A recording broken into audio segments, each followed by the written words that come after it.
nanospirals from the Naroda River. In the 1990s, while washing for gold on the Naroda River, gold prospectors began to find strange fragments, tiny metal spirals, 1 to 3 millimeters long and up to 0.1 millimeters thick. Under a microscope, the coils appear sharply defined, resembling a tiny bolt. Spectral analysis found nearly pure tungsten with some molybdenum. These are refractory metals that do not form such shapes in nature, and the rocks where they were found belong to Pleistocene glacial deposits. If the layer is ancient, the spirals may have been there for thousands of years. They also discussed prehistoric civilization nanotechnologies, claiming these are remains of mechanisms, probes, or tools from an unknown era. Geological exploration in the river's upper reaches during Soviet times used tungsten teeth in drilling crowns. When these teeth wore out, they broke off, rolled down ravines, and ended up in the riverbed, where the current and sand polished them into neat spirals. The ancient age was attributed not to the fragments, but to the sedimentary layers they ended up in. Most scientists now see them as man-made shavings, but the precise shape of this Ice Age boulder still raises doubts.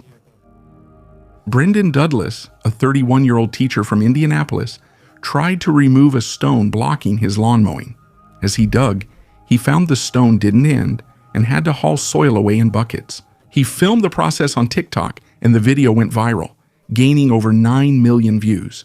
The advice to call a crane turned out to be spot on. It became clear it was a boulder over 10.3 tons only after using a lift. According to Douglas himself, its age could be 10 to 15,000 years, dating back to the last ice age. He moved the boulder to his yard, made it the centerpiece, surrounded it with smaller stones, added mulch, soil, and native plants, and plans to install lighting. Thus, the giant boulder from the Ice Age became a local landmark.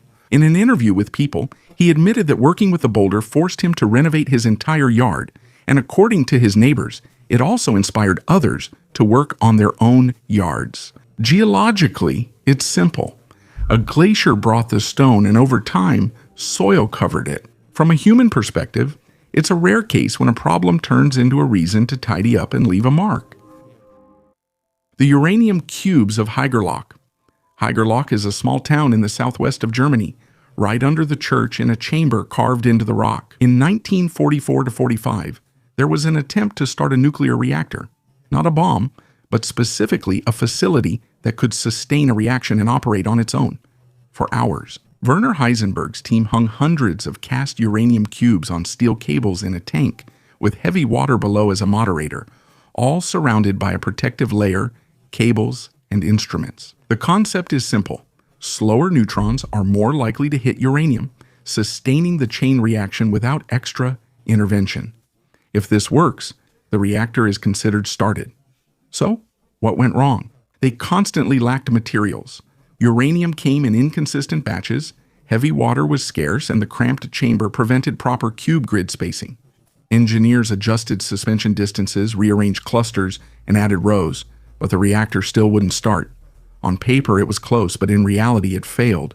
In April 1945, the ALSOS Allied team arrived, opened the chamber, drained the tank, removed suspensions, took the uranium, documentation, and some equipment as trophies. Most went to the United States, the rest went to scientific centers.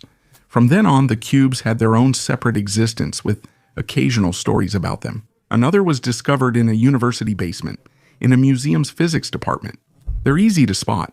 A loop mark on the edge and a dark oxidized surface. Sometimes cubes from Haigerloch appear at auctions without proper provenance. That's where the legends come from. They were supposedly sunk during evacuation, buried in the forest, or taken away in people's pockets. Many samples' paper certificates are lost, allowing rumors to persist over facts. The popular conspiracy theory claims Hager's uranium cubes were used in both the reactor's suspended grid and the D-Glock project.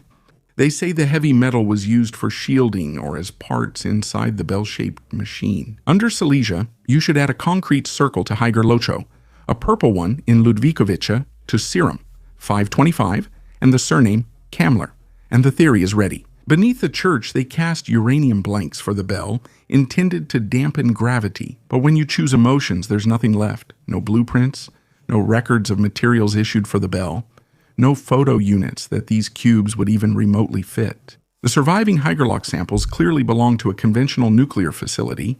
Their shape and suspension marks show a reactor grid, not a time machine.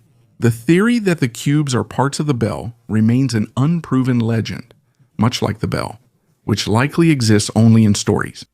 The first forest appeared in Russia under the meadow. In the Tolmachevsky quarry, they found something you usually see in textbooks, not in the sand at a quarry, a petrified stump with real roots. The age is about 385 million years. This is the late Devonian, a time when the land was just beginning to turn green. Initially, everyone assumed it was a prototaxit, the ancient column-like organism known here, but the roots proved otherwise. It's not a fungus, but a real tree. An amateur paleontologist found a large, unusual piece in the sand and showed it to specialists. Then scientists from St. Petersburg State University got involved, carefully excavated, documented, and sent the sample to the laboratory, where they will determine the species and age based on thin sections and tissue structure. The early forests were essential. Their roots stabilized soil, altered water runoff, and affected the carbon balance. Simply put, this was the beginning of the forested planet we're used to. You can pile up a lot of science and terminology here, but the essence is simple. Scientists went looking for a giant fungus, but ended up finding the ancestor of our forests. Now they have to compare the specimen with known Devonian trees and accurately identify what it was, even if the species name is still in question. The discovery is already reshaping the local view of history. Egyptian artifacts in Antarctica. This story seems like science fiction, but some sources, including World War II military expedition reports, mention strange discoveries in Queen Maud Land, Antarctica. These include column fragments said to have hieroglyphs and stone remains resembling Egyptian capitals. Officially, none of this is recognized, and the objects have vanished or are called natural formations. Still, the question remains, where did this evidence originate? Some theorize Antarctica wasn't always covered in ice in ancient times. The 16th century Peary Race map depicts the continent's coastline under the ice with accuracy only matched by modern satellite cartography. How did a 1500s cartographer know this, and what if he didn't? Some alternative researchers think civilizations may have moved between continents much earlier than current migration theories suggest. If Egypt really was part of a network spanning the Earth, then perhaps its traces can truly be found in the most unexpected places, where no one is looking. A leaked private report mentioned a fragment of an artifact found in an icy cave, an unknown metal alloy with engravings and symbols resembling Egyptian ones. But the artifact vanished, and every expedition member signed a non-disclosure agreement. Stone cubes. Near Albuquerque, New Mexico, a group of tourists reached a canyon's edge. At first, it seems like an ordinary rock formation, but the longer you look, the more something feels off. The cliffs have perfectly straight edges and even faces, as if cut sharply rather than by time. In some areas, the stone forms clear cubes weighing about 100 tons, with no signs of processing. There's no natural chaos here. Everything is too geometric. Online, comparisons immediately began. Someone recalled the Bimini Road in the Bahamas, those mysterious stone slabs going underwater, and someone else mentioned the megaliths of Baalbek. But still, the main reaction is the same. It looks wrong. Too perfect to be natural. Too heavy to be man-made. Scientists can explain much, like weathering, crystal geometry, pressure, and fractures, but visually, it's unconvincing, because standing next to these shapes, they don't feel natural. If they're artificial, who made them and why? This isn't the first or last place where nature seems to mimic human creations, but sometimes it feels like it's the opposite, that technology imitates nature. We still don't know who was here before us. Magic and the occult. For a long time, I thought claims about magic in the Third Reich were exaggerated. Just another myth making evil seem more dramatic. The deeper you look, the more doubts arise. They truly believed even creating a state with the occult embedded in its system. Himmler saw himself as a successor to ancient magicians. He led the creation of the Black Order, the SS Inner Elite, where runes, rituals, astrology, and sacrifices were key to their ideology. Ceremonies took place at Wewelsburg Castle, where the Nazis merged ancient German mythology with Tibetan and Indian symbols. They had to form a new spirituality that justified destruction. It knows no mercy. I was especially struck by how they worked with symbols, not just the swastika, but runes, sun signs, blood as a magical substance, and the ritual sword. They killed believing it was for a cause. Documents discovered after the war show clear interest in telepathy, prophecies, and searching for sacred artifacts. In Berlin's final war months, they weren't seeking victory, but a way to disappear, to escape to where they believed everything was starting anew. It may seem crazy, but that was normal at the time. A king or a demon? In the Museum of Knightly Arms, the Lyceum keeps a strange artifact. It was clearly not made for battle. It has horns, a toothy grin, and a bristly chin. It looks more like a jester's mask than a warrior's helmet. Still, documents say this belonged to Henrik VIII, the powerful and controversial English monarch. The helmet was part of the armor gifted by Emperor Maximilian I in honor of the military alliance. It was crafted by the famous armorer Zeusenhofer. A jeweler from Augsburg did the engraving. This wasn't a farce, but an official custom-made gift of top craftsmanship. Why would a king want such a face? Theories range from theatrical ceremonial images to esoteric symbolism. Maybe it's an allegory, a demon transformed by power, or just an odd sense of humor.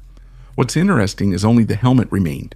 The rest of the armor vanished. Its mysterious and frightening look may be why it survived for centuries. A brewery from the time of Egypt's first rulers. Archaeologists discovered the oldest brewery in the world, located in the necropolis of Abydos, Egypt.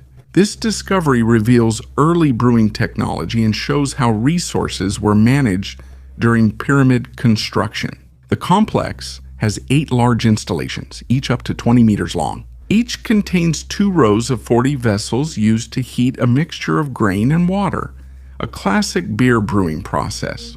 Scientists date the brewery to the era of Pharaoh Narmer, who is considered the founder of the first dynasty. Dr. Adams, who led the research, called this discovery an industrial-scale production and noted that it shows a high level of labor organization. In ancient Egypt, the ability to manage the mass distribution of resources and organize the workforce allowed the Egyptians to build grand structures, including the pyramids. Beer also played a key role in rituals. Large-scale production in Abydos indicates its use in sacrifices, ceremonies, and rituals, which confirms its significance in the development of Egyptian royal power. The archaeologist disappeared at the beginning of the 20th century. The British archaeologist Archibald Bell was working in Egypt, studying the pyramids of Giza. In 1925, he vanished at the excavation site. Despite a long search, the team couldn't find him. According to rumors, Bell went to explore a previously unknown tunnel inside the pyramid of Khufu, but he never returned. Weeks later, Egyptian workers accidentally discovered a hidden passage in a pyramid corridor, where they found Bell's body holding a notebook. His notes revealed he had entered a sealed room locked for thousands of years, but the entrance was blocked by stones, trapping the archaeologist. His notes described rare artifacts never found again, a stone staff, and unknown writings. This story gave rise to many rumors about Pharaoh's curses that supposedly befall those who disturbed the rest of the ancient inhabitants. Although some facts were confirmed, many details still remain a mystery. The Amber Bowl. This magnificent amber bowl, which is about 3,270 years old, was found in a large round barrow in Hove, England, during excavations in 1856. Amber is a material known for its beauty and associated with the sun and life energy. In ancient times, it was used not only for decoration, but also for ritual purposes. Researchers say the bowl found may have been a high-status item owned by an important person or chief. Creating such a bowl required exceptional skills, since amber is a fragile material and working with it demands patience and craftsmanship. The bowl that was found indicates that people of that time had access to rare items, and it also confirms the existence of trade connections and exchange with other regions. The fact that the bowl was buried together with its owner speaks to its significance for burial rituals or belief in the afterlife. an engineering marvel in Egypt. And once again, ancient Egypt continues to amaze modern researchers. A remarkable tunnel was found under a temple in the ancient city of Toposiris Magna, which experts call a geometric marvel. The tunnel was found at a depth of 13 meters. Its length is 1,305 meters, and its height is about 2 meters. Carved in sandstone, its design resembles the renowned Eupalinian Tunnel on Samos, a Greek island known for its engineering marvel. The exact name of the tunnel is still unknown, but some of its sections are flooded with water. Archaeologist Martinez, searching for Cleopatra, Seven's lost tomb since 2004, believes the tunnel could lead to key discoveries.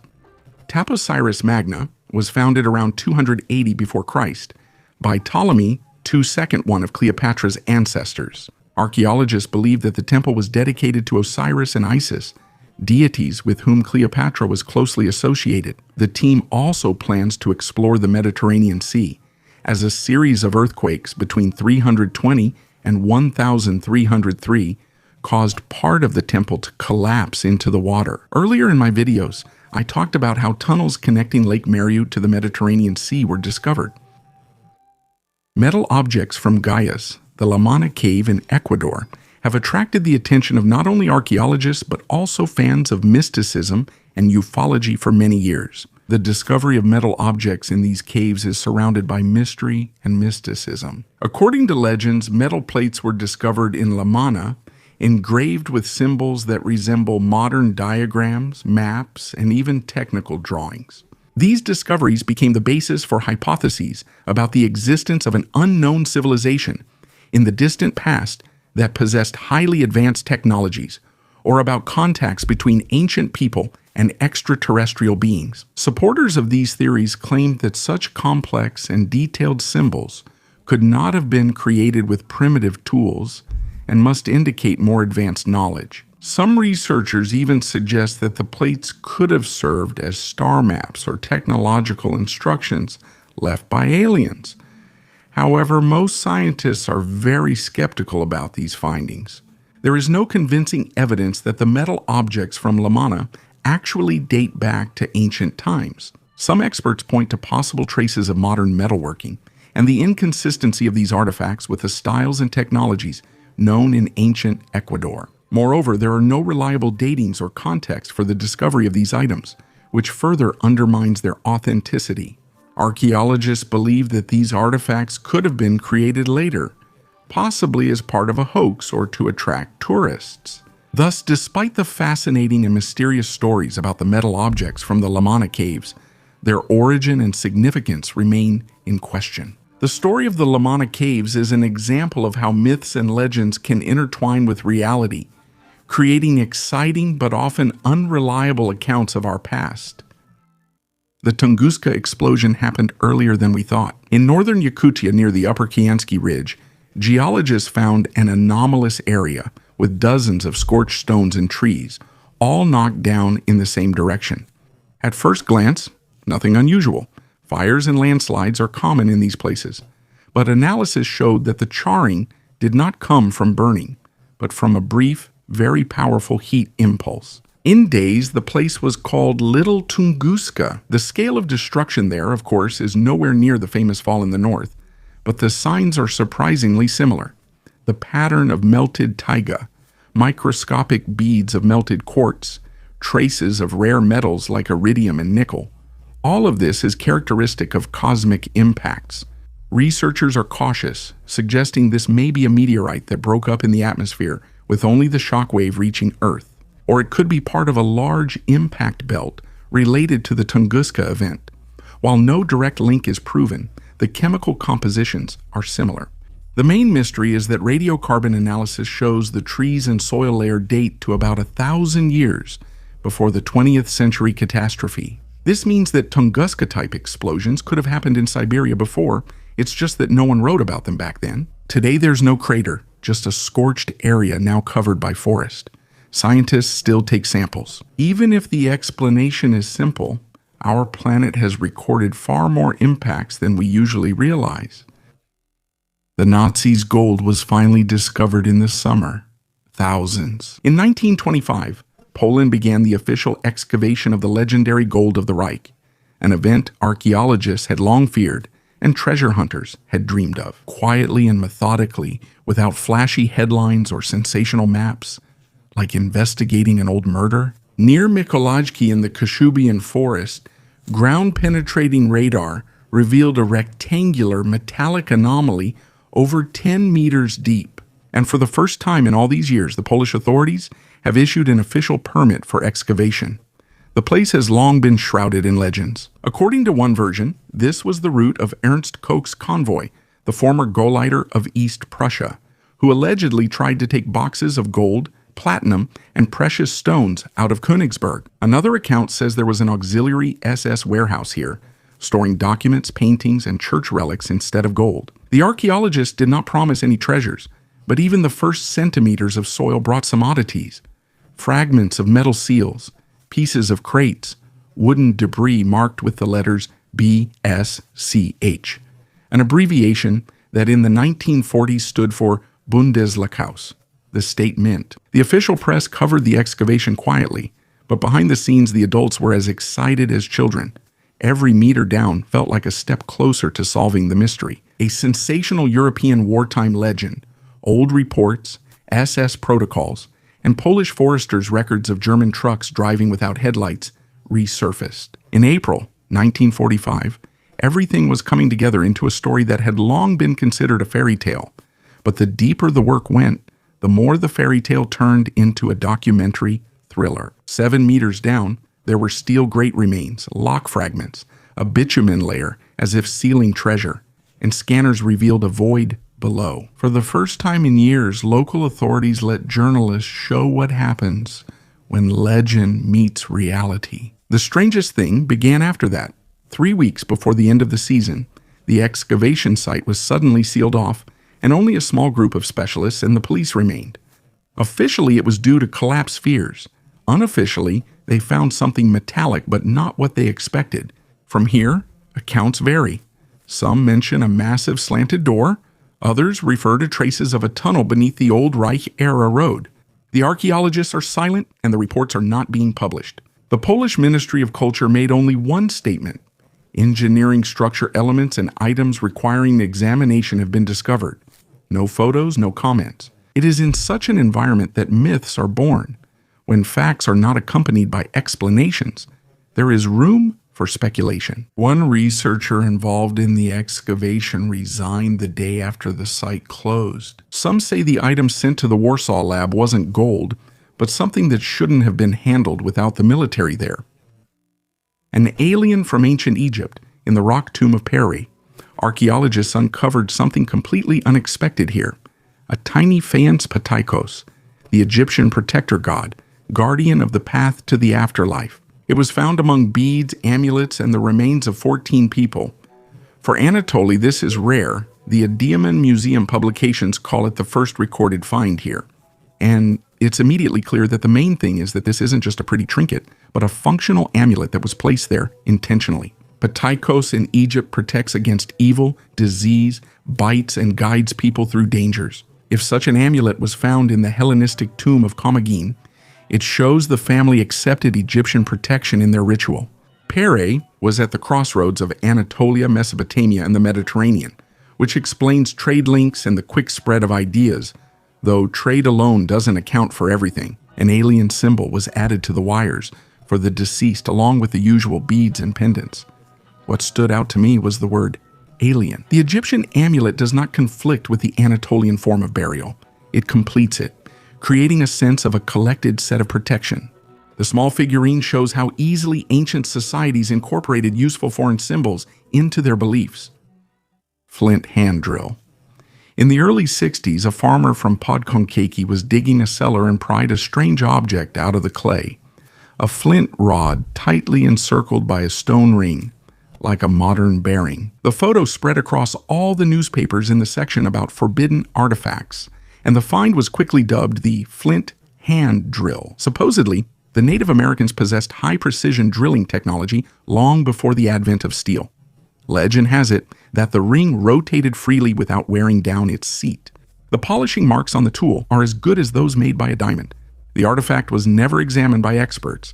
After the owner's death, it vanished into a private collection and was never listed in any Illinois museums. Only standard micro drills, small flint tips, were used to drill shells and bone. Archaeologists who viewed the original photo suggest the drill may have been a fragment of a 19th century clay pipe, worn smooth over time to look polished. But until the stone itself is examined under a microscope, the story will live on and continue to fill online catalogs with so-called out-of-place artifacts, reminding us how easily a single unclear photo can turn into proof of prehistoric drilling tools. The Great Void above the Grand Gallery in 2017 shook the world when news broke that an unknown chamber had been discovered inside the Great Pyramid using muon tomography. It sits directly above the Grand Gallery and is similar in size, about 30 meters long. This is not just a crack or a technical gap, it's a real empty space, perfectly integrated into the architecture. And the strangest thing is that it is completely isolated. No entrance, exit, access, or attempts to open. The scientists from the Scan Pyramids project call this discovery the Great Void. They emphasize that they don't know what's inside.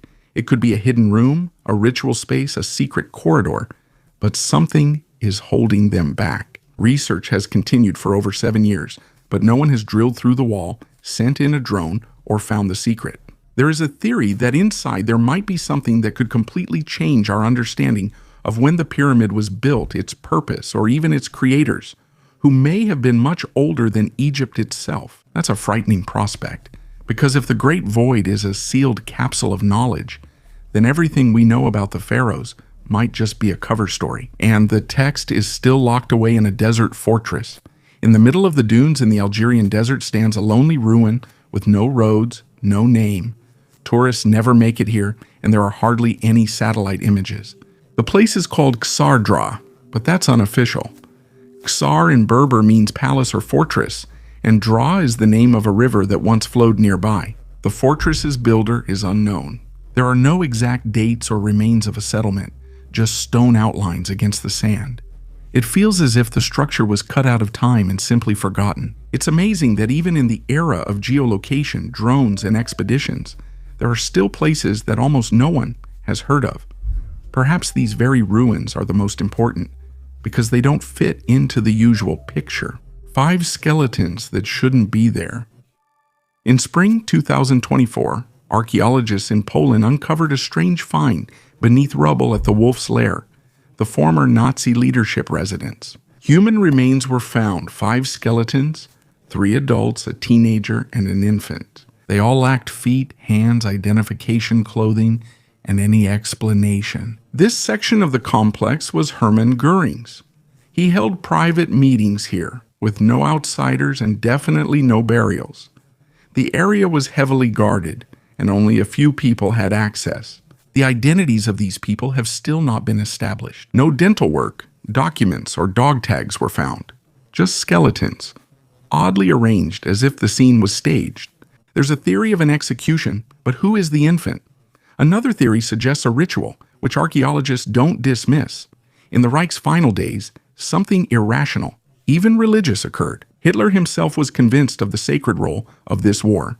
He believed that the struggle of the Third Reich was not just politics, but the revival of an ancient order. Why were these bodies found at the lair's center and left under the floor instead of being buried or removed? When retreating, the Nazis seemed more focused on destroying bunkers and blowing everything up than saving themselves, as if they feared future archaeologists more than the advancing Soviet army. Maybe it's not about the bodies, but about something hidden nearby, something they weren't supposed to leave behind, something they kept secret.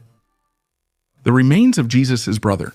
In Israel, a 1,000-year-old ossuary was discovered with the inscription, James, son of Joseph, brother of Jesus. This caused speculation that the box might have contained the remains of James the Righteous, the first bishop of Jerusalem and brother of Jesus. Today, this artifact is displayed in Atlanta with 350 ancient relics from Christ's era, but its authenticity is still questioned. The owner of the ossuary, collector Oded Golan, was accused of forging the inscription, with claims that he added the phrase, brother of Jesus, After years of legal proceedings, the charges were dropped, but the judge noted this doesn't prove the artifact's authenticity. If the inscription is genuine, the ossuary would become the oldest physical evidence of Jesus' existence. In the 1st century, Jews stored the bones of the deceased in limestone boxes, so the discovery of such an ossuary is not surprising. In 2017, another artifact connected to him was found, an ancient text called the First Apocalypse of James. It says that Jesus gave his brother secret knowledge, including predictions of his death. This text was banned because it did not match the canonical New Testament, the lost text of the Bible. In Turkey, archaeologists found a unique 5th century amulet depicting King Solomon defeating the devil. The 1,600-year-old bronze pendant bears an ancient Greek inscription, "Our Lord has defeated the devil." This artifact may be connected to a lost text of the Bible that speaks about the magical power of Solomon. Sources say that from the 1st to 5th centuries, there was a text called the Testament of Solomon, which wasn't included in the canon. In it, Archangel Michael gives Solomon a ring to control demons. The amulet shows Solomon was viewed as both a wise king and a foe of evil. The artifact was discovered in the ruins of an ancient military structure in Adrianople, now Edirne. The amulet likely belonged to a soldier who believed in Solomon's magical protection. The back of the pendant is engraved with the archangels Israel, Israfil, Gabriel, and Michael, symbolizing protection from evil and uniting various religious traditions. Azrael is the angel of death in Judaism and Islam, while Israfil signals Judgment Day by blowing the trumpet. Gabriel and Michael are widely revered in Christianity. The first is God's messenger, the second as a spiritual warrior. All these names enhance the protective significance of the amulet. The amulet with Solomon is more than a historical find. It shows how legends and religious traditions intersect across religions. Solomon connects 3 world religions, symbolizing wisdom and strength. Bright glass beads. Archaeologists studying the Bronze Age in northern Italy discovered thousands of glass beads over 3,000 years old in the ancient settlement of Frontesino. These bright artifacts shed light on the earliest art of glassmaking in Europe. The team of archaeologists found a Bronze Age clay furnace surrounded by tools and remnants of glass items, a structure with no analogs in Europe from that era. Among the finds are numerous multicolored beads that have preserved their rich colors, ranging from blue to red, from white to black, with patterns of swirls and spots. Even after thousands of years, their colors remain bright, as if they have just come out of the furnace. The color durability is explained by the unique formula of the local glass made from sand from the Po River, which gave the items their longevity. Frontesino, which flourished from 1200 to 1000 before Christ, was a center of craft, production, and trade. Besides glass, they processed amber, ivory, bronze, gold, tin, and iron here. A mysterious substance in a coffin in the northwest of China, in the Xinjiang region. Archaeologists made a shocking discovery in an ancient coffin about 3,600 years old, where Bronze Age mummies were found. A mysterious substance was found on the neck of one of the women. Today, scientists are sure that this is the oldest cheese in the world. Researchers extracted DNA from this substance and found out that it is kefir cheese made from cows' and goats' milk. This discovery is key to understanding kefir's origin and the evolution of probiotic bacteria. Chao Meifu from the Chinese Academy of Sciences and her team analyzed the bacteria, yeast, and proteins in the sample, enabling identification of the ancient cheese. Studies show that kefir cheese was important for the people of the Tarim Basin. It may have been placed in graves as part of burial customs or as food for the afterlife. Interestingly, 2 cheeses were found in the coffin, one from goat's milk and one from cow's milk. Genetic studies have shown that the microorganisms in the cheese are similar to modern strains of kefir found in East Asia and Tibet. This raises the question of kefir's geographical origin. Kefir was once thought to originate only in the Caucasus, but new data points to a possible second source in Xinjiang. These results show that kefir spread around the world in different ways, and its history is closely linked to the evolution of human culture. Ceramic figurines from Mexico. In 1944, thousands of ceramic figurines were discovered in the Mexican city of Acámbaro, which have since sparked heated debates among scholars. These figurines depict people, animals, and even dinosaurs, which led to speculation about possible contact between ancient civilizations and dinosaurs, or the existence of a civilization that possessed incredible knowledge about the ancient world. Some supporters of alternative theories even put forward hypotheses about extraterrestrial origin or influence. However, the authenticity of the Acámbaro figurines is seriously doubted by most scientists. Many researchers believe that these artifacts may be modern forgeries created to attract attention or for commercial gain. Unreliable dating and poor archaeological context raise doubts about their authenticity. The vessel from Bergamo. In the Museum of Bergamo in western Turkey, there is a huge stone vessel, so massive that it is hard to consider it an everyday household item. It's nearly human height, carved from a single stone and covered in reliefs. It's about 2,000 years old. These vessels were used in ancient Pergamon when it was the capital of a major Hellenistic kingdom and a leading Mediterranean cultural center. Their purpose is still being debated. Some believe they were used to store sacred oil, while others think they were ritual containers for water during ceremonies. The reliefs feature masks, garlands, and lion heads so precisely crafted that even fur texture and fabric folds are visible. And this is considering that the craftsmen had to work with stone, not bronze or wood. The main question is how such vessels, weighing several tons, were moved, found in temples, terraces, and by sacred springs. They were lifted up steps, placed on pedestals, and integrated into the complex's architecture. Pergamum is known for its altar of Zeus and its library, which rivaled the Library of Alexandria. Hidden in the forest near Berlin among swamps and old pines, the submarine headquarters, known as the Coralli, was once thought to be only a myth. A secret base used to control German submarines, even without direct sea access. In the dense forest near Bernau, there was a connection with the Atlantic, and if a submarine disappeared somewhere in the ocean, it was here that its last signals from the air were received. This seems like a normal forest, but beneath the moss, kilometers of cables, antenna rings, tunnels, and bunkers are all that remain of the Kriegsmarine's underground communications headquarters, built in 1943. At that time, the Reich's top radio operators were brought here, along with amplifiers, repeaters, cryptographic machines, and backup generators in shock-proof chambers. Corral was more than a communications center. It was the hidden brain of the submarine war. When Soviet troops approached Berlin in 1945, the base personnel were ordered to destroy the equipment. Documents were burned right in the concrete corridors. Safes were sunk, and some of the underground passages were flooded.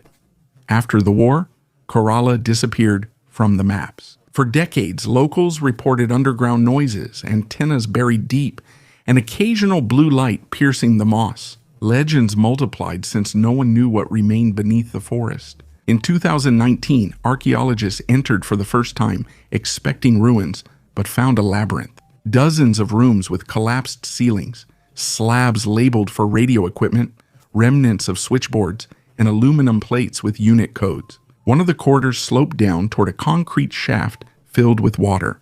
Scanners showed that beneath it, there was another level that still hasn't been explored. The strangest thing is the acoustics in the Coralli dungeons.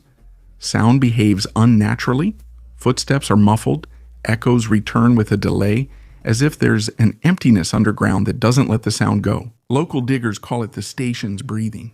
There is an old report from British intelligence dated June 1945. It says that the base might have tested the Drachenruf radio cipher protocol to call submarines at a range of over 5,000 kilometers. The document cuts off. No one has proven what kind of signal it was or if it existed, but the archives confirm it. One of the final radio interceptions of the Reich submarines matched the last recorded communication session near Bernau. Coralli now sits silent, its concrete overgrown, and doors locked as the forest reclaims it. Yet, if you listen closely, you might hear a faint hum, perhaps the wind, or echoes of old machinery. And everyone who went down there says the same thing.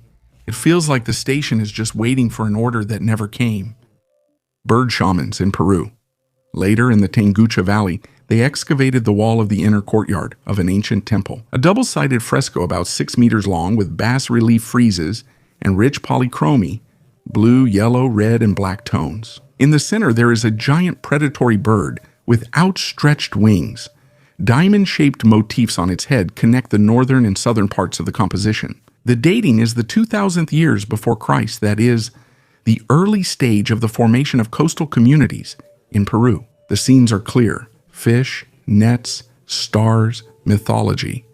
On one fragment, 3 humanoid figures gradually turn into birds. Archaeologists view this as a description of entering a trance during initiation ceremonies. In this region, psychoactive plants were used for this purpose, especially the San Pedro cactus.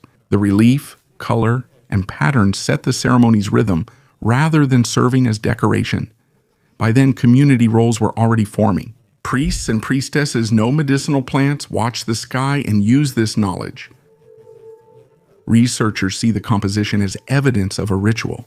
Repeated patterns set the rhythm, and bird images signified a transition stage. This is likely not just decoration, but a repeatedly used ceremonial element.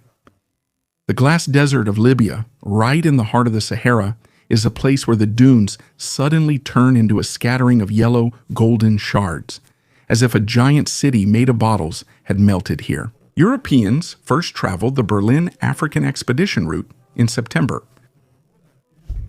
The island of the Bedouins. But when geologist Patrick Clayton picked one up, there was no soot. Purest glass, almost 99% silica, transparent like Bohemian crystal. Later, Egyptologists saw the same mineral on Tutankhamun's chest. His funerary scarab was carved from this mysterious glass. The intrigue grew rapidly. Some mentioned a sand thermonuclear blast from a distant civilization, while others suggested a comet impact that liquefied the dunes. The uniform, unusually pure chemical composition fueled the rumors, making it seem more than a typical volcanic outburst. Modern analysis revealed a prosaic, yet no less impressive story. About 29 million years ago, a meteor the size of a city block exploded over the desert.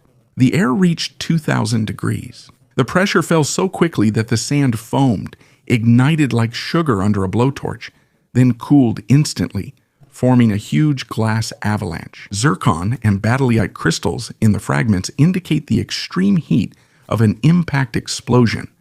However, there's one exception. The crater from the meteorite or explosion hasn't been found, and scientists still debate if it was a meteor airburst or if the crater vanished under the sands. Each sunlit fragment among the dunes reminds us of the sky, sometimes burning so brightly it leaves a desert of natural glass. A map that no one ever printed, hidden in the archives of one of the European libraries, lost among the manuscripts of the 17th century. There's a hand-drawn map where Egypt appears different. It shows the river, ridges, and temples in detail, but something about it seems off. Cities with names and streets are shown in the modern desert, even in places now covered by sand and rocky plateaus, despite official claims that nothing existed there. When this map was first digitized, researchers believed the author had made errors or fabricated details. Later, satellite images showed outlines similar to city shapes. They really do exist under the sand. You can't see them from the ground, only from above. Who left this map, and where did they get data that even Napoleon didn't have? One name matches an ancient Egyptian word for the gates of return. Some believe this map is copied from an even older, now lost or hidden source. And that means someone had information about an Egypt we will never see again. Merlin's parchment. Archives often look boring, dusty folders listing the names of long-forgotten people.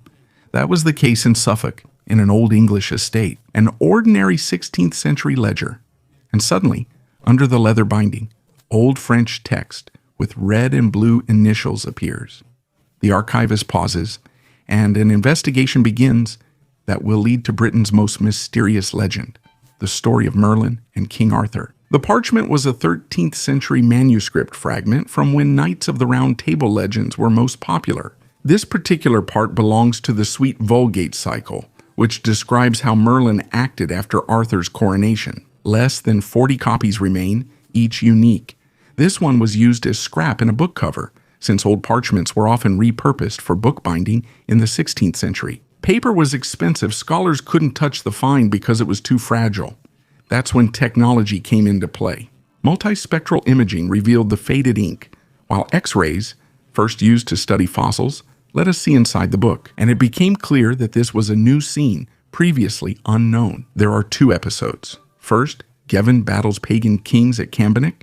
Second, at a feast, a blind harpist with a white dog appears, enchants everyone, requests to carry the banner in battle, then vanishes. Then it becomes clear that it was Merlin who changed the course of events, magic, disguise, legend. But that's not the main point. The main thing is that all of this could have remained hidden forever. A story written by monks 700 years ago survived wars and oblivion, resurfacing only when someone noticed a strange pattern on old leather. Experiments. I won't focus on the details on purpose. They are publicly available, and they're worse than any horror story. But to understand who we're dealing with, we need to at least take a brief look behind the doors of the camp laboratories. Dr. Zygmunt Rascher officially worked for the SS and performed pressure chamber experiments on people. Prisoners were put in a sealed capsule to simulate high altitude, recreating conditions at 20,000 meters without oxygen or protection. They observed how long a person survived, how the heart beat, and when it stopped. Those who survived the pressure chamber were then frozen, immersed in icy water, monitored for body temperature and brain response, and attempts were made to revive them. Sometimes they succeeded, sometimes they failed. Everything was recorded. This wasn't senseless cruelty, it was deliberate. They were interested in the limit, where the body ends and the spirit begins, how to use pain as a tool. Some believe the Nazis sought ways to alter the human mind, either to create soldiers who could endure harsh conditions, or to make people controllable and reprogrammed. There was also the D-Glock project, a device surrounded by secrecy and rumors. It was created deep in Silesia, and inside it supposedly contained a heavy liquid with the codename Zerum 525. Its purpose is still unknown. Some say it was for anti-gravity, others say time experiments. But the main thing is that they worked on it seriously, underground, in secret, until the very end. The more I read about it, the more I ask the same question. Did they really believe they could go beyond what it means to be human? Or were they just desperately trying to escape what was inside them? The road through the ashes, southern Italy.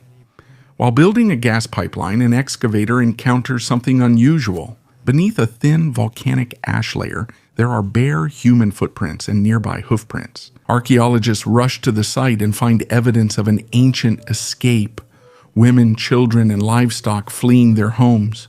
But this isn't Pompeii or the year 79 AD. These traces are 1,800 years older, around 1995 before Christ, the time of the so-called Avellino eruption, one of the most destructive Bronze Age cataclysms. Before this, it was believed that almost nothing was known about it, but now we can literally see the root of the people who tried to escape. Their final choice remains in the frozen ash. Centuries later, people amazingly resettled in the same spot. Archaeologists discovered settlements from 1,200–900 before Christ and Roman structures. The cycle repeats, first an eruption, then a return, as if the earth itself won't let us forget. This is not just a story of disaster, it's about repeated mistakes, about the stubbornness of human hope, about memory that, like ash, still remains underfoot. Lasting marks on history's bricks. Mehrangarh Fort in Jodhpur is one of the most magnificent structures in India, but behind its beauty lie dark pages of history.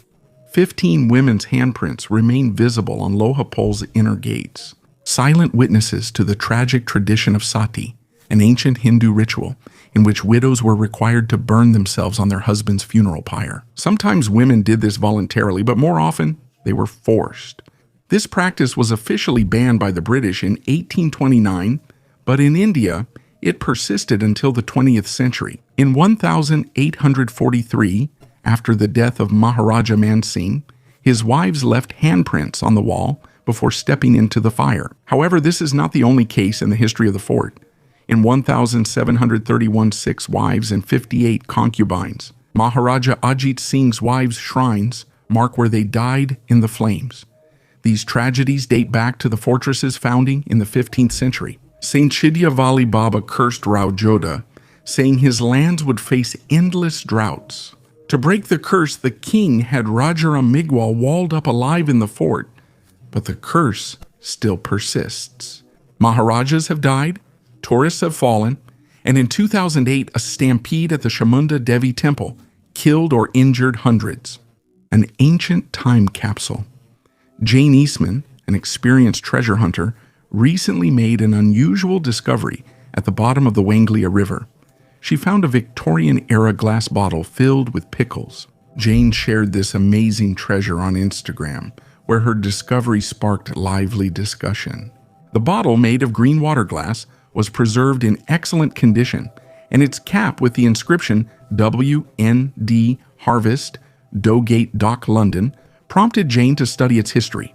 She found out that the WND Harvest Company had been selling pickled spices in London since the 1870s. The bottle found likely dates from the 1890s to the 1910s. Jane said the bottle was fully sealed so the pickles stayed preserved. The woman called it a real-time capsule and decided not to open the find in order to preserve it in its original state, so she sealed the lid with wax. Long pickling jars were popular in the Victorian era because of their practicality. The only thing that is still unclear is whether the pickles have remained edible. Stone sarcophagus. In Italy, archaeologists discovered an untouched sarcophagus that is 1,500 years old, which had remained hidden underground near the volcanic Lake Bolsena. Excavations at the ancient Etruscan settlement of Byzentio by the lake uncovered several graves dating from the 700s to 500s before Christ. To the scientists' surprise, none of the burials had been looted, which is rare for such an ancient site. A simple stone sarcophagus that preserved its contents in their original state drew particular interest. Using an excavator, the archaeologists lifted the heavy lid and discovered an almost intact skeleton inside. Next to the remains was a small clay vessel, which, according to specialists, could symbolize personal belongings or an offering to the deceased. This unique discovery gives researchers a rare chance to study ancient Etruscan remains. Scientists hope further analysis of the skeleton will offer valuable insights into this people's life and culture. New Maya ruins.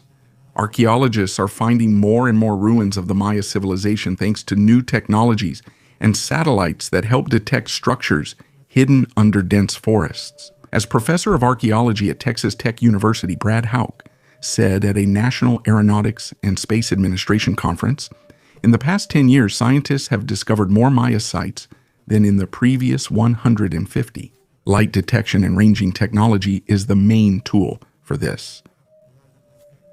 Light detection and ranging allows us to see through dense forest vegetation and reveal structures that were previously hidden.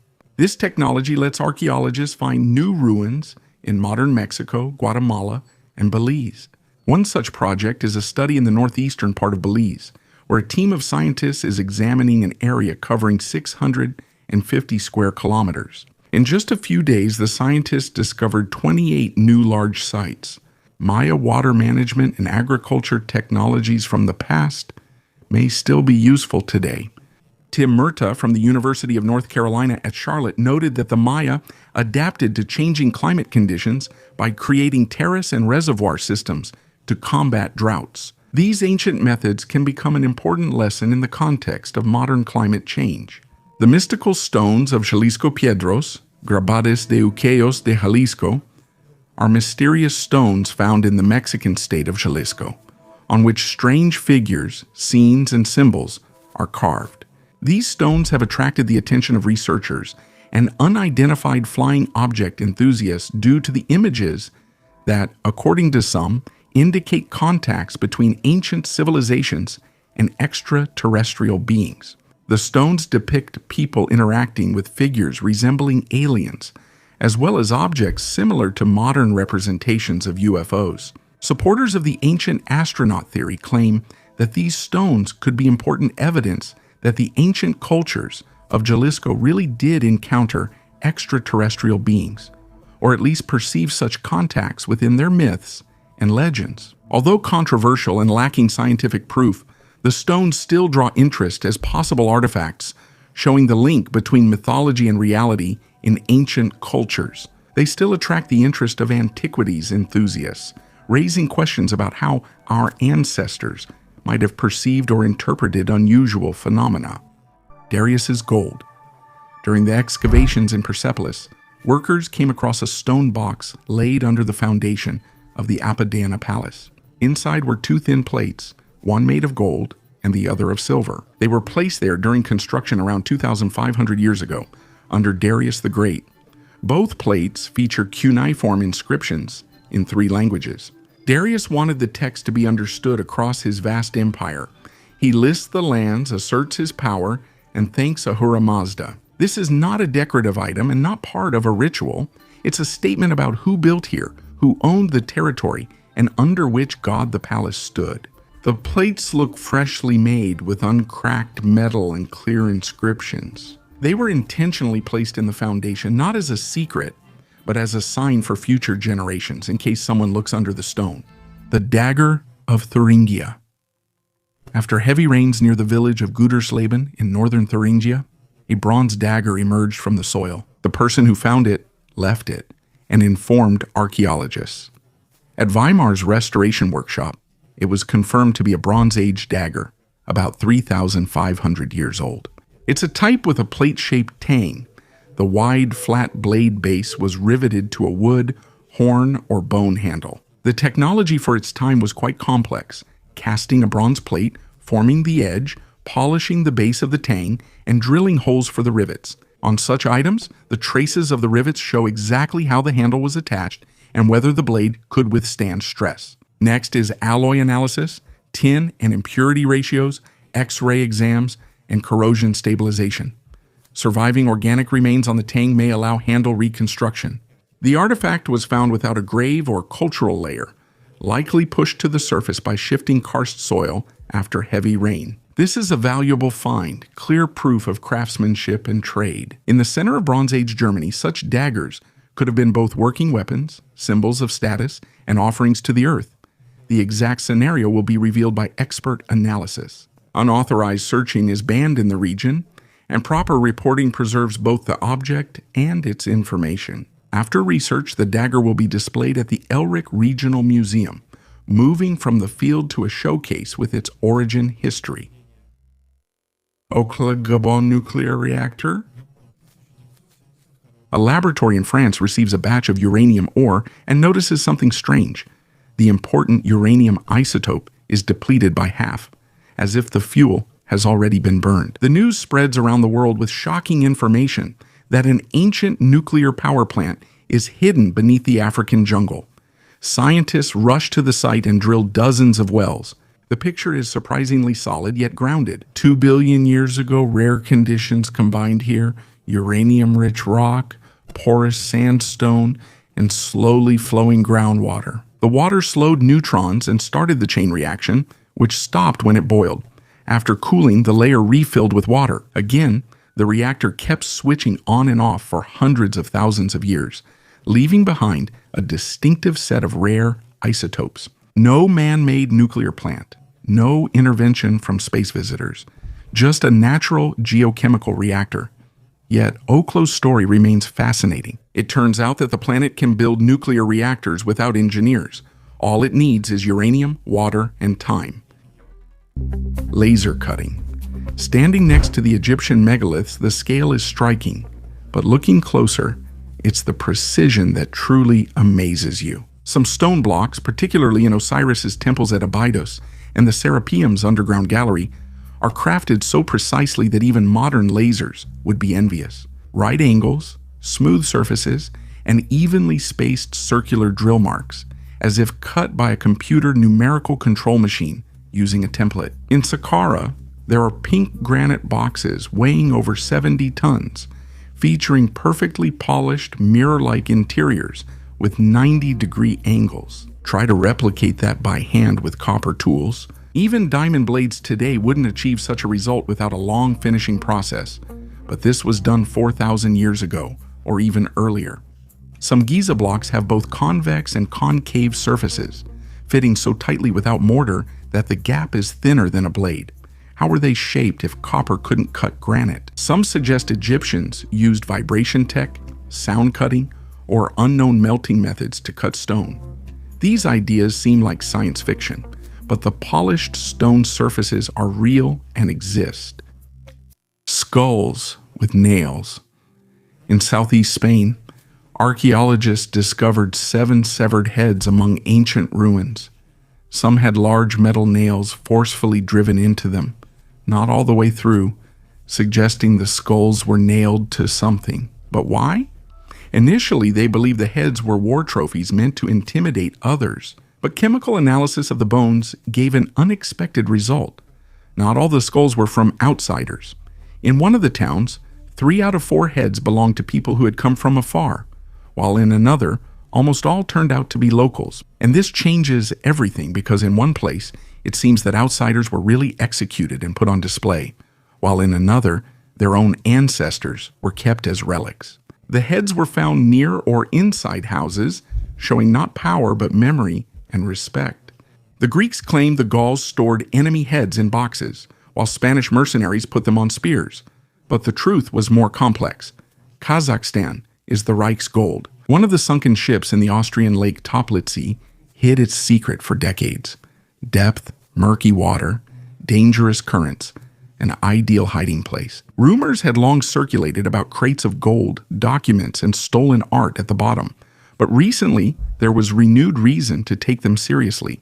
Researchers discovered a sealed safe, which according to various estimates could contain up to 4 tons of gold. Initially, I dismissed it as another legend. But then photos, footage, and CIA documents surfaced. Their data shows the ship carried special cargo that was never to reach the Allies. This isn't just wealth, it's a backup plan, a resource for escape, for recovery, for continuing in the shadows. We're talking about the legacy of the Reich in technology, in ideas, in people. But every legacy also has a material part, heavy, valuable, and dangerous. The fact that it was hidden in lakes, mines, and glaciers shows its scale. These weren't randomly hidden chests, it was a system. When the Sahara was an ocean, now it seems lifeless, endless sand, sun-scorched rocks, rare caravans. But once, millions of years ago, the Sahara was completely different. It was an ocean. Tethys, vast, warm, inhabited by ancient creatures, ammonites, sea urchins, corals, giant reptiles. All of this lived where today only lizards barely survive. Geologists discovered evidence of deltas, riverbeds, and shorelines. As Anthony notes, water was once here, but the ocean vanished and a new story began. Hundreds of thousands of years later, people settled on this land, some of the most ancient, whose name still echoes through the sands. The Berbers, or Amazigh, are descendants of those who survived climate change, vanishing rivers and drying lakes remaining when others left. Their rock paintings in Tassili Najjar are a true library of prehistoric consciousness.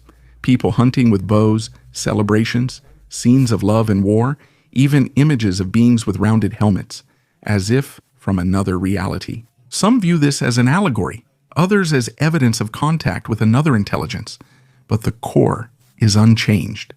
Before the Sahara existed, the Berbers already told their stories. They knew how to find water and survive scorching days and freezing nights.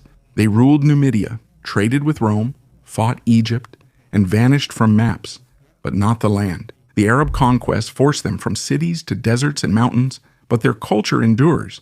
In remote Ols, the Berber language and ancient traditions still survive.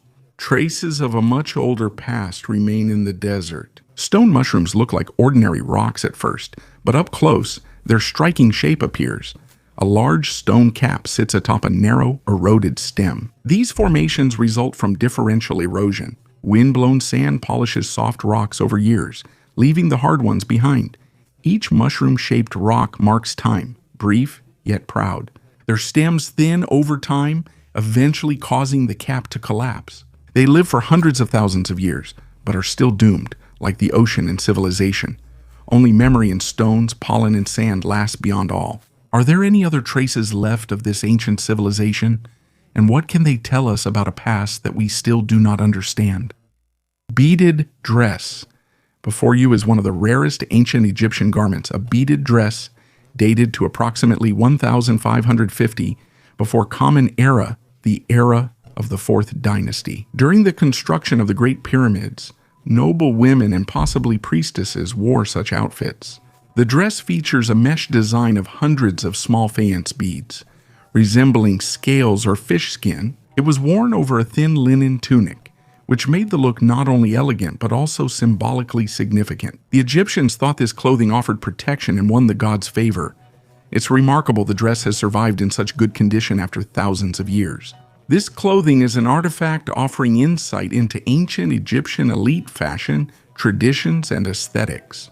Today, it is displayed in a museum as one of the finest examples of ancient textile art. The crucifixion of Christ in a ring is an incredible ring, dated approximately to the year 1620, and is a true masterpiece of miniature art. Under the glass, there is a detailed dated scene of the crucifixion made from ivory. Each figure, from Roman soldiers to spectators at the execution, is carved with remarkable precision. Notice the tiny crosses and the figure on the cross, highlighting the scene's drama. The ring is thought to have been made in France or Spain, both known for advanced religious art at the time. This jewelry may have belonged to a high-ranking religious leader or wealthy aristocrat, serving both as ornament and symbol of faith. Such items often reminded owners of Christ's suffering and sacrifice. The mystical atmosphere of this artifact is enhanced by the question of how the craftsman managed to create such tiny details without modern tools. It seems as if this ring is the result not only of human craftsmanship, but also of inspiration that might have been granted from above. Books made from people. In the 18th and 19th centuries, there was a grim practice of binding books in human skin. This rare and shocking phenomenon was called anthropodermic bibliopagy. Some medical or philosophical treatises and personal diaries were sometimes bound in human skin. This was usually done in their memory. For example, some doctors use patients' skin to bind medical texts, immortalizing their contribution to science. Books like this have become the subject of increased interest and research. Modern technologies, including DNA analysis and chemical tests, make it possible to determine whether the binding is really made from human skin. This phenomenon reflects the era's medical, scientific, and cultural views on death, memory, and the body. Today, anthropodermic books are rare artifacts that evoke both horror and fascination, as well as serve as a reminder of the strange and contradictory traditions of the past. Mystical petroglyphs. The distance from Egypt to Australia is 12,500 kilometers. Yet, as archaeological discoveries show, for ancient people, this distance was easily overcome. The Gosford glyphs are mysterious petroglyphs discovered in the rocky area near the city of Gosford in Australia. Researchers were amazed by these stone images resembling ancient Egyptian hieroglyphs. The glyphs depict scenes and symbols that suggest these images may indicate possible contact between ancient Australian tribes and extraterrestrial beings, or even ancient Egyptian journeys to Australia. Proponents of the ancient astronaut theory claim that these glyphs could be evidence that, in the distant past, there were interactions between different ancient cultures, or even with extraterrestrial civilizations. However, skeptics also come forward here and point out numerous inconsistencies, and they believe that the glyphs could have been created in modern times, possibly as a hoax, or are the work of local aborigines who use symbols similar to Egyptian ones. The origin and authenticity of the Gosford glyphs is still uncertain. At the moment, there is no convincing evidence confirming their antiquity or connection with extraterrestrial civilizations, which makes this find one of the most mysterious archaeological mysteries in Australia. Water tunnels, deserts in Iran. There are places where the earth looks as if it was pierced by a giant drill.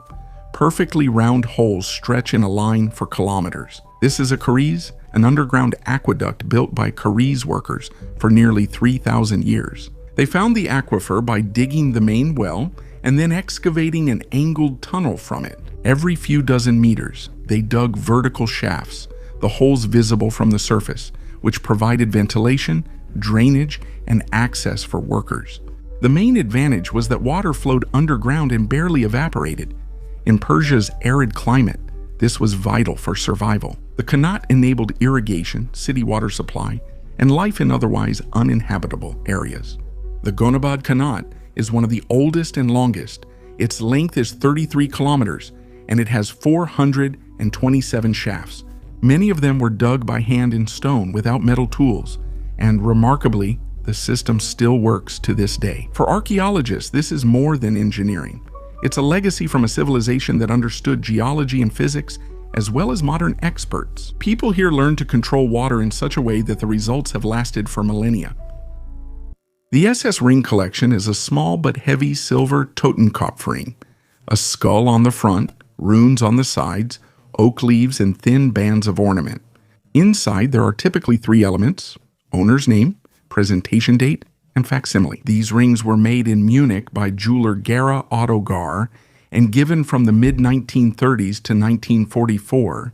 It wasn't bought, but given as a loyalty symbol.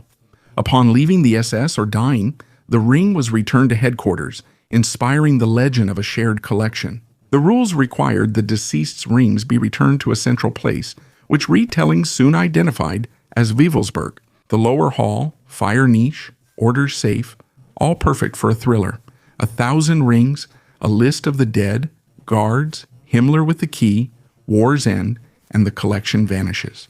What do we actually have today besides these stories? Individual rings with clear engravings, names, dates, the distinctive Heinrich Anton Himmler. Museums, police archives, and collectors hold documents on presentations and recipient lists, as well as post-war records on confiscated items with symbols, where rings are listed. However, there is no evidence of a mass collection of rings, no single location with hundreds of rings, or archival inventories naming recipients. And that's despite the fact that the ring market knows everything very well. If the orders box had really surfaced, proving its existence would take just 2 photos and a single registry. So why does the legend still live on? First, the item is personal, with a name and date inside. Second, the war's end provides cover for the ring's further movement. Some of the artifacts were definitely destroyed in explosions and fires, some were taken away as trophies, and some disappeared into private hands without any paperwork. Third, there are a lot of fakes. After the 1960s, the market was flooded with new Totenkopf rings featuring creative engravings. Another key detail that's rarely noted: the rings had no numbering, unlike pistols with serial numbers. They're verified differently by the style of the ornament, the depth of the engraving, the type of facsimile, the handwriting of a particular workshop, how the letters in the name are arranged, and how the date is set. If everything checks out, it's likely authentic. Still, that's just one item, not a trove of rings. It describes a particular person and presentation day, not a secret order stash. The item exists, has been studied, and both real and copied versions circulate, with a myth about the copies. This story conveniently summarizes the topic. But what happened to the rings of the fallen? All rings awarded, returned, or made for new officers can be attributed to this story. This way you can expose some Nazis who, after the war, returned to leadership positions in Germany or any other country. But no confirmed common stash exists in Wewelsburg, nearby forests or archives. La Palma vase. La Palma is one of the Canary Islands of Spain. In the Atlantic, northwest of Africa, on its northwest coast, in the Ticarafia area, in a cave beside human remains, a rare 13th-15th century Benahorite ceramic vase was found. This pottery was made by La Palma's indigenous people before the Spanish conquest. The discovery was made as part of the Proyecto Occidente project. Student Lourdes Barroso noticed the vessel during the survey, and Francisco Caamaño's team documented the context and carefully extracted the item. Analysis confirmed the funerary context. The vessel was in place, not in a mixed layer, which is very rare. The shape is typical of the local tradition: a rounded bottom, a wide neck, and smooth walls without ornamentation. Such vessels were used both in everyday life and in rituals near the remains. It can be interpreted as part of the burial set. Now, archaeologists have a chance to analyze the composition of the clay and additives, look for traces of the contents, and compare the shape with other complexes on the island. The main value is its intact condition and precise context. This lets us discuss not just the Canarian's abstract style, but specific practices, how burials were arranged on La Palma in the late Middle Ages, and what was considered necessary. To place next to the person the Fuente Magna bowl on the slope of the Bolivian Calapullo Ridge, not far from Lake Titicaca. In the late 1950s, a farmer dug up from the ground a heavy stone bowl almost half a meter in diameter. Outside, there's a typical Andean ornament. Inside, the upper area has stylized llamas and wavy lines, while the lower area is surprisingly covered with small symbols that enthusiasts quickly identified as Sumerian cuneiform. That's how the legend of Mesopotamia meeting the Andes began. Supposedly, Ur's sailors carried the sacred vessel across the ocean 3,000 years before Columbus, bringing the cup to the University of La Paz. Under the microscope, wedges appeared, uneven lines moved, and many symbols were incomplete, as if the craftsman copied them without knowing where strokes finished. Geologists noted the stone is local volcanic tuff, with chisel marks typical of 20th century tools. The inner surface has a thin honey-colored patina, a hardened varnish from tree resin, favored by Bolivian self-taught restorers in the early last century. It appears to be a tourist souvenir or amateur forgery, mistakenly labeled as an ancient artifact. Still, the bowl ended up on the list of mysteries. Andean and Sumerian patterns are too cinematic to vanish, so they remain on a separate shelf in the Tiahuanaco Museum, as a reminder that sometimes a single exotic pattern is enough to connect two continents of myths across an ocean. The pyramid that wasn't built. If the pyramid of Khufu had been built during Khufu's own time, we would have inscriptions or images, or at least mentions in sources about it. But nothing like that exists. No hieroglyphs inside the pyramid reveal its creator, show construction, offer instructions, or thank the gods. Just empty walls and odd precision. When researchers began to compare the dates, they discovered something else. The masonry technology in the Pyramid of Khufu is more precise than in the later pyramids built 100 years afterward. The stone blocks are so precisely fitted that their margin of error is under a millimeter. Some, weighing 60 tons, are set dozens of meters high, without glue or tool marks. They also have architectural solutions we can't replicate today. To this day, not even a crane, elevator, or thousands of slaves can explain this. Here's the theory. What if the pyramid already existed and the pharaoh just found and claimed it? Maybe he added something, but the foundation, the voids, the perfect orientation to the cardinal points. This isn't from his time. It's from something more ancient, more precise, maybe even not human. Some scientists call it a structural anachronism, but this pyramid doesn't fit any era, logic, or history. A faceless figure. In the Damjili cave on the territory of Azerbaijan, archaeologists found a tiny sandstone figurine just a few centimeters long. The details are precise, the hairstyle, belt, and clothing, but the face is absent, with no gender or expression, just a reserved pose and sense of an image. This 9,000-year-old find is the first Mesolithic human figurine discovered in the South Caucasus. Its value isn't in being first, but in existing where ceramics were unknown. Someone had already tried carving a human figure. Scientists think the figurine is from a transitional time when nomads settled, bringing not only dwellings but also rituals, memory, and symbols. The Neolithic period didn't arrive suddenly. It appeared quietly, slowly, and almost unnoticed. Factories under monasteries. I found out about this site by chance. It's rarely mentioned in popular sources. A factory called BR Crystal Rock Crystal sounds beautiful, but it's actually an underground complex concealed beneath a monastery in Sankt Georgen, Austria. When researchers first entered there, the radiation level was much higher than normal. Rare isotopes were found in the soil, and the walls were covered with a layer of lead. Were they producing or hiding something?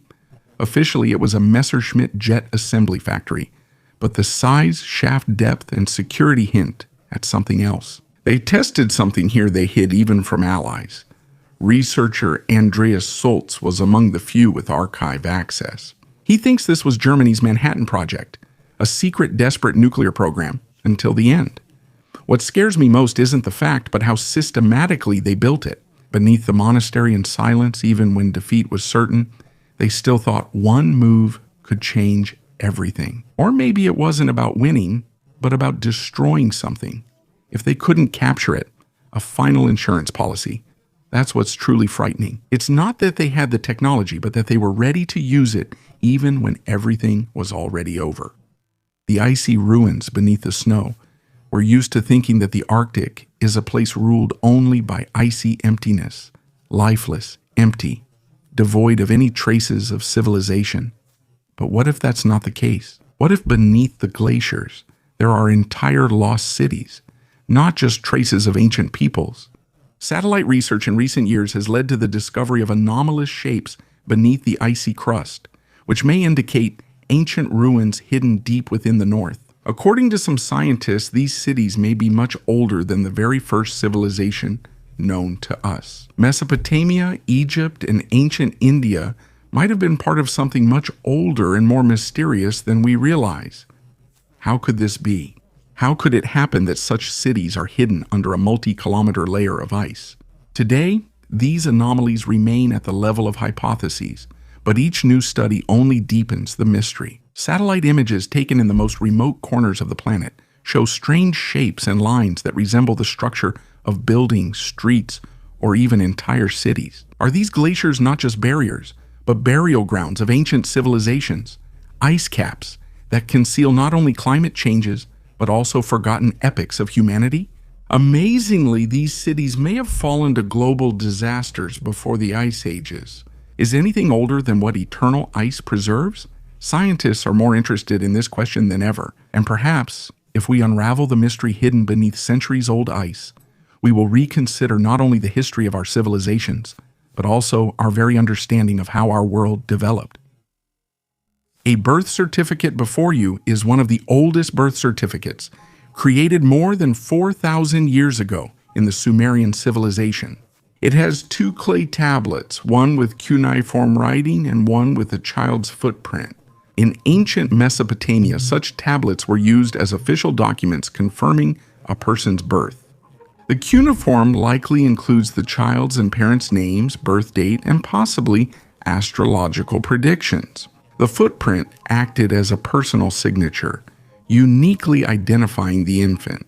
This artifact shows how advanced the bureaucratic systems were in Sumer. Even then, people understood the importance of documentation, and such records could be used to confirm inheritance or social rights. It's a window into the ancient world, which may seem distant but is in many ways similar to ours. The first biological weapon.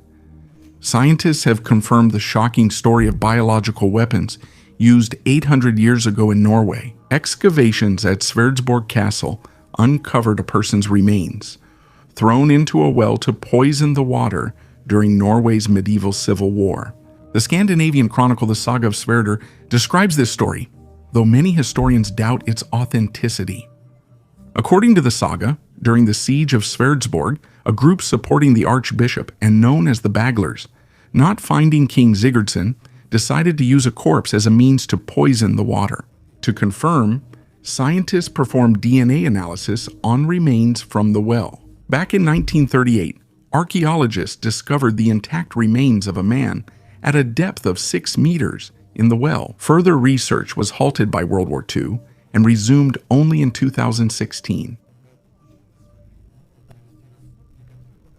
The man from the well was a male, aged 30 to 40 years old, with a skull injury, which may have been the cause of his death. There were no clothes around him except for a preserved leather shoe. DNA analysis and radiocarbon dating confirmed that the remains do indeed belong to the period of the conflict.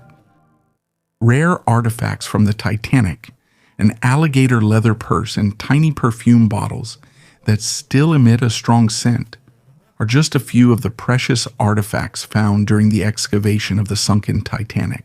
The location of the warehouse with these relics is strictly classified. It is only known that it is located in Atlanta, Georgia, United States of America.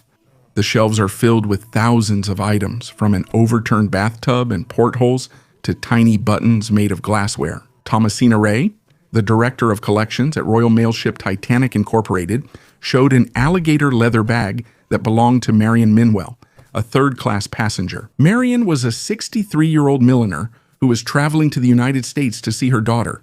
Important documents and photographs were preserved in her bag. Her tragic fate was that she had originally booked a ticket on another ship, but ended up on the Titanic and became one of the 1,500 who perished.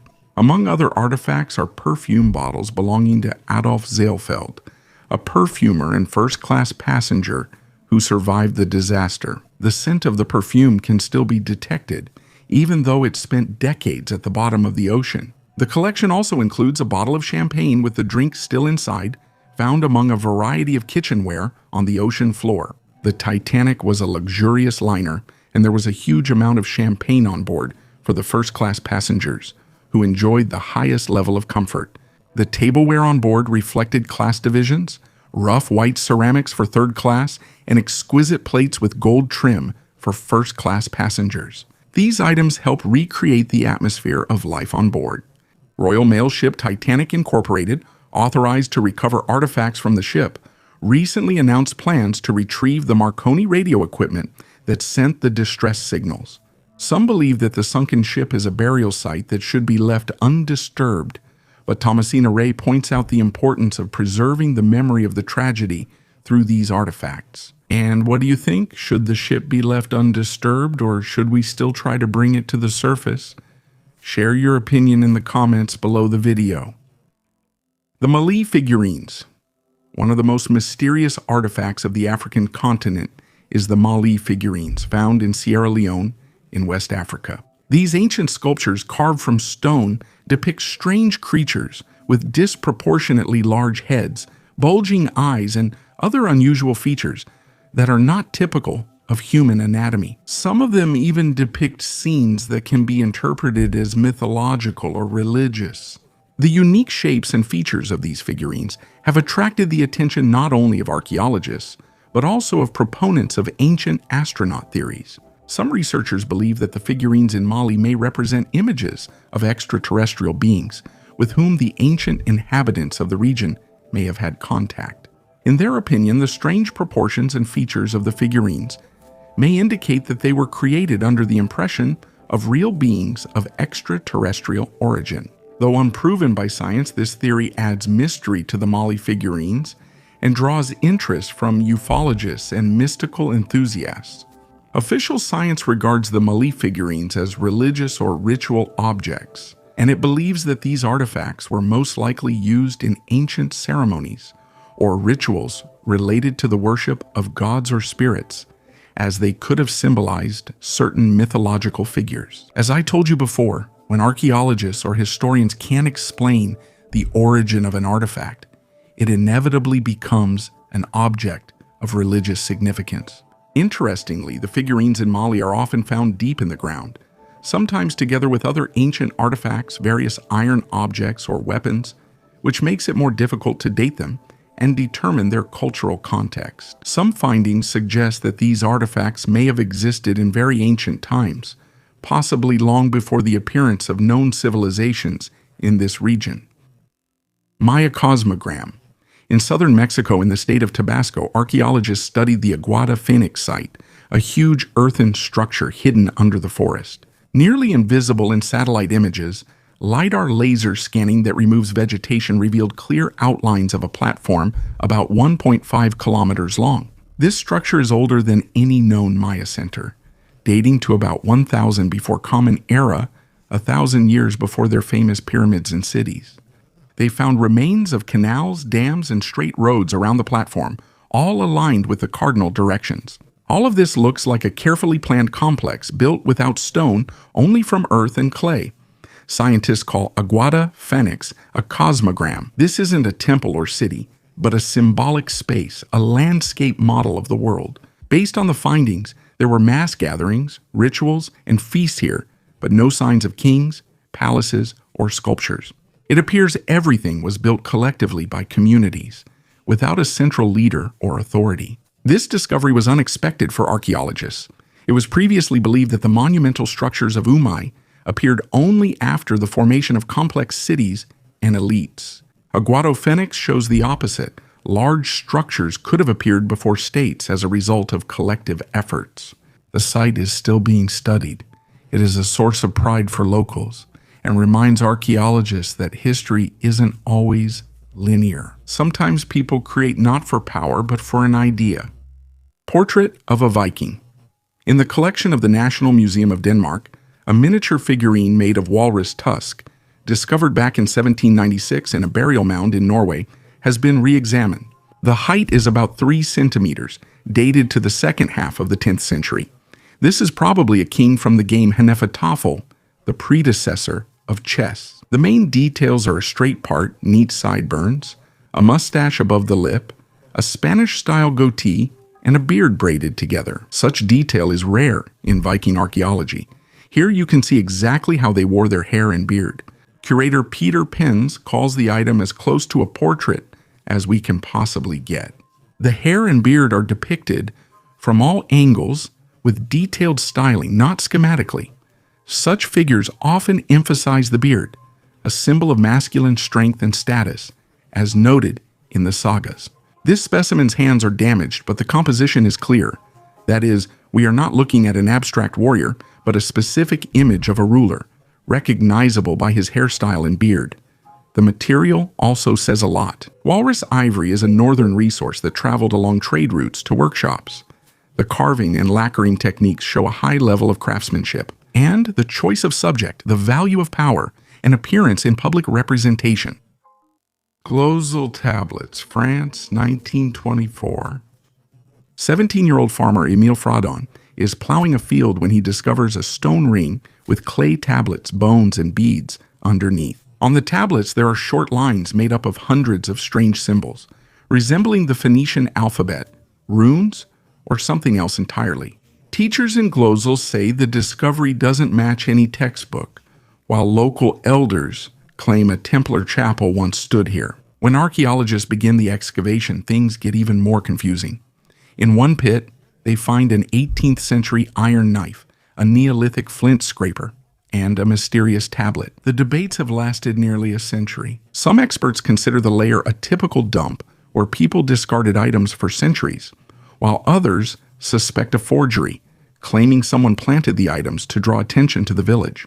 Nevertheless, thermoluminescent tests from the 1970s showed that some of the tablets were indeed fired 2,000 to 3,000 years ago, while another batch was fired only a few centuries ago. The original collection appears ancient, but someone added newer copies. The mystery remains twofold. We can't read a single sign, and we don't know who decided to add to the hoard by mixing different eras. But thanks to this confusion, Glozal has turned into an open-air museum where the past and forgery stand side by side, forcing everyone to decide which fragment of history to consider genuine. The sword for the immortals before you is not just a weapon. It's a sword forged at the turn of an era when China was divided among dozens of enemies. But someone in the midst of this harsh reality created something different. Not for battles, not for victories, but as if for a ritual. The blade is bronze with a turquoise tint, as if it absorbed the sky's color. The handle is carved from rock crystal, transparent like ice with gold details and turquoise inlays. The meticulous geometry, ornamentation, and finish show the sword wasn't made for a soldier, but for something beyond warring kingdoms. It dates to the 5th to 3rd centuries before Christ, a time of constant war, betrayals, and great reforms. This sword stands out. It suggests ritual use. It may have served in sacrifices, rites of passage, or as a symbol of power to be earned, not possessed. It's exactly these kinds of artifacts that confuse us, because they don't match our idea of the ancient world. We expect rough blades and battle scars, but instead find crystal, gold, and metal crafted like jewelry. Myths.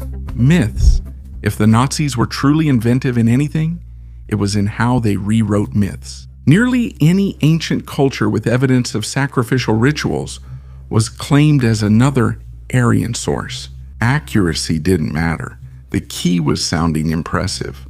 The Vikings were seen as pure masculinity, runes, swords, and grim heroism. Himmler used this logic to shape the SS into a cult, not an army, giving it unique symbols, rituals, and places of power. Wewelsburg Castle was intended as a new Valhalla, a temple for future warrior priests. With the Aztecs, Geography made things more complicated. However, the Nazis were interested in sacrifices, drawn to the concept of ritual death as a display of power and dominance. On in Erba, records note similarities between Germanic myths and American mythologies. Maybe they weren't seeking connections, but justification. They wanted to prove human life is a resource, that sacrifice can be sacred and controlled. And as for Atlantis, there were no boundaries here at all. There were many theories, but they adopted one of them. Supposedly, the Atlanteans were the Proto-Aryans, a tall white race possessing technology and knowledge destroyed by a catastrophe. The Reich's mission was to reclaim what was lost, rethink the fall, and build a new order from old ruins. The Nazis didn't just believe in these stories, they turned them into a structure, an architecture of meaning that they used to justify their power. And that's exactly why all of this is still frightening today. For them, myths were blueprints, not fairy tales. The most terrifying tribe.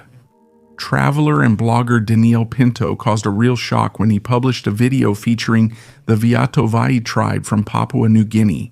In the video, which has gathered over 17 million views, he shows a meeting with the silent members of the tribe guarding a sacred waterfall.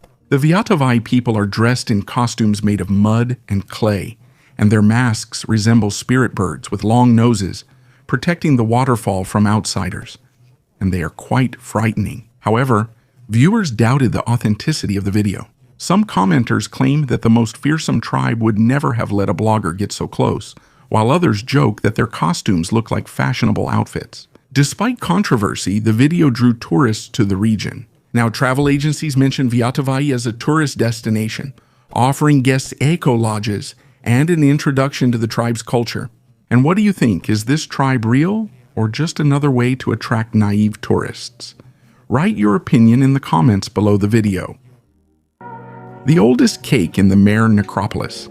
Archaeologists found something that can hardly be called bread. It's 2 wheat flatbreads about 10 centimeters wide, folded and filled with milk, honey, and sesame. The age is about 4,200 years. According to records, Guinness lists this as the oldest known cake that has survived to this day, intact. The secret of its preservation turned out to be in the technology. The dough was baked between 2 copper molds heated over a fire. When the pastry cooled, a vacuum formed inside, and the product stuck to the metal, remaining airtight. That's how it was discovered, intact, without mold or decay, as if the molds had just been removed. The cake was in the tomb of Pepi Ankh II, vizier under Pepi II. Egyptians put bread, beer, and food in tombs as both symbols of rebirth and supplies for the journey to Duat. A recipe with milk and honey, costly molds, and careful arrangement. This isn't about flavor, but a creation for afterlife service, made to last, and it certainly did. Would you like to try this cake? Let me know in the comments below the video. We're just beginning to share these stories. If you enjoyed it, please like and suggest a topic for next time. Thanks for watching. Goodbye.